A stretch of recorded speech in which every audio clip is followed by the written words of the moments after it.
Putra Fani. Di video kali ini kita bahas tentang bahasa iklan dan gimana sih kaitannya dengan bahasa ragam ilmiah. Jadi bahasa iklan itu adalah bahasa yang biasa dipakai buat promosi atau menawarkan sesuatu. Ciri khasnya itu singkat, jelas, menarik, dan biasanya mengandung ajakan. Contohnya kayak buruan beli sebelum kehabisan.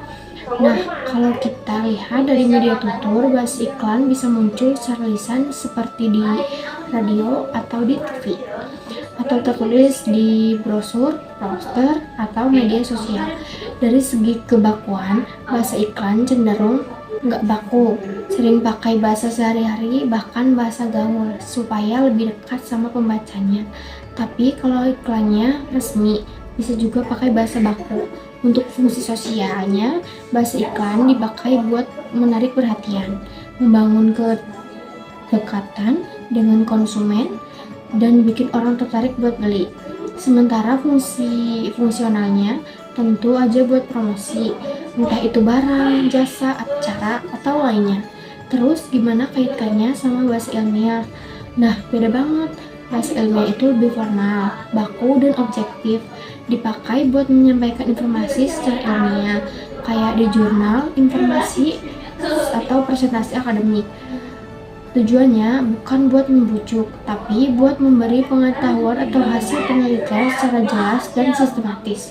Jadi, walaupun sama-sama punya fungsi komunikasi, bahasa iklan lebih bersifat persuasif dan komersial, sementara bahasa ilmiah itu informatif dan edukatif. Perkenalkan, nama saya Desivina Ismi Nur Azizah dari tingkat 1A. Di sini saya akan menjelaskan tentang ragam bahasa pembelajaran. Ragam bahasa pembelajaran merupakan ragam bahasa yang biasanya digunakan dalam konteks pendidikan atau lingkungan pendidikan. Ragam bahasa ini erat kaitannya dengan ragam bahasa pendidikan.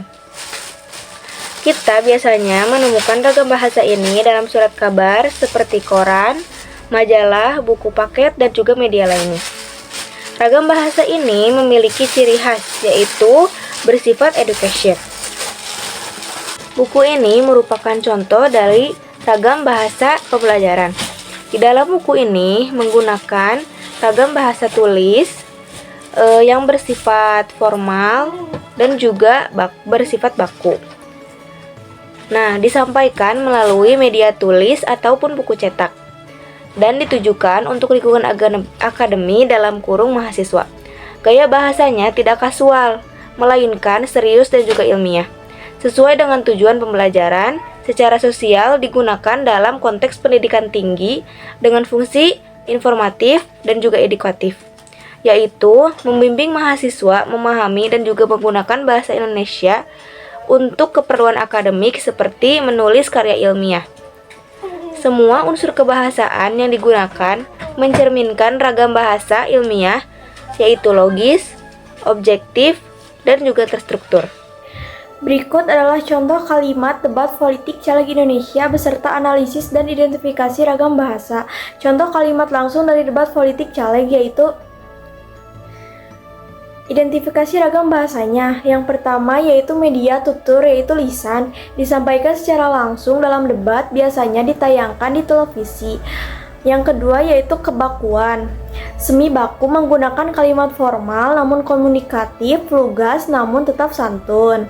Yang ketiga yaitu ragam sosial. Bahasa politik digunakan oleh tokoh politik di forum formal untuk membentuk citra diri dan menghindari konflik langsung.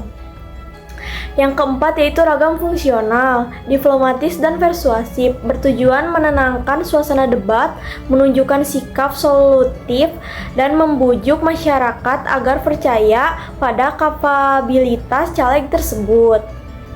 Kaitan dengan ragam bahasa ilmiah, aspek bahasa politik caleg, bahasa ilmiah. Tujuan meyakinkan publik, membangun citra, menghindari serangan langsung, menyampaikan fakta secara objektif dan ilmiah. Perbedaan utama bahasa politik menekan cara penyampaian dan kesan publik, sementara ke bahasa ilmiah menekan kejelasan data dan argumen logis.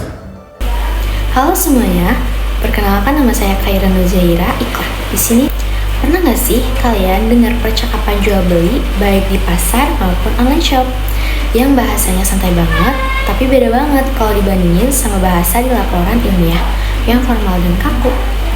Nah, kali ini saya akan menyampaikan perbedaan antara bahasa jual beli dan bahasa ilmiah dari 4 aspek, yaitu ada aspek media tutur, aspek kebakuan bahasa, aspek fungsi sosial, dan aspek fungsi fungsional. Yuk, langsung kita mulai. Yang pertama ada aspek media tutur. Bahasa jual beli biasanya digunakan secara lisan, misalnya percakapan langsung di pasar. Contohnya, tapi bisa juga lewat tulisan kayak chat WhatsApp atau deskripsi produk online. Sedangkan bahasa ilmu ilmiah umumnya digunakan dalam tulisan formal seperti laporan, jurnal, atau artikel ilmiah. Tapi bisa juga digunakan secara lisan saat presentasi. Lalu yang kedua ada kebakuan bahasa. Bahasa jual beli umumnya tidak baku, banyak memakai bahasa sehari-hari, singkatan, bahkan bahasa daerah. Sedangkan bahasa ilmiah harus menggunakan bahasa baku, struktur kalimat lengkap, dan kosakata ilmiah. Contohnya ada di sini.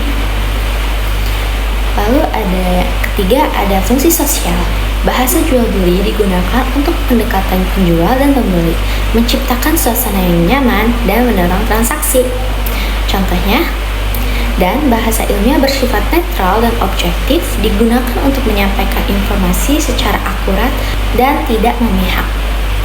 Lalu yang keempat ada fungsi fungsional. Bahasa jual beli digunakan untuk menawarkan, menjelaskan produk, promosi, dan menyelesaikan transaksi. Contohnya ada di sini. Bahasa ilmiah digunakan untuk menjelaskan, menganalisis, dan menyampaikan hasil pengamatan atau penelitian secara sistematis dan ilmiah. Berikut adalah penjelasan bahasa prokem berdasarkan identifikasi ragam bahasanya.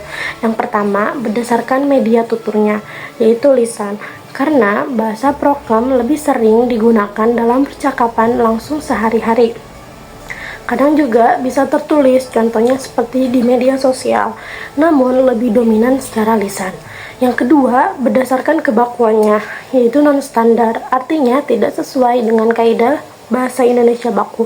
Contohnya, ayah menjadi bokap dan ibu menjadi nyokap. Yang ketiga, berdasarkan sosial, termasuk ragam sosial karena digunakan oleh kelompok sosial tertentu, digunakan oleh komunitas tertentu seperti remaja, anak jalanan, atau kelompok yang ingin menunjukkan identitas atau keakrabannya. Yang keempat, berdasarkan fungsional, berfungsi untuk menunjukkan keakraban, identitas kelompok, dan kadang untuk menyembunyikan makna dari orang luar. Ciri-ciri bahasa prokem yaitu ada 3. Yang pertama, non-standar, yang kedua, unik, dan yang ketiga digunakan oleh komunitas tertentu. Kesimpulan singkat dari bahasa prokem adalah bahasa prokem adalah ragam bahasa lisan non-baku yang digunakan dalam komunitas sosial tertentu dengan fungsi untuk menunjukkan keakraban, identitas kelompok, dan kadang menyamarkan makna. Ciri khasnya adalah bentuk kata yang unik, kreatif, namun tidak mengikuti kaidah bahasa baku. Sekian video dari kelompok kami, semoga bermanfaat bagi kita semua. Terima kasih.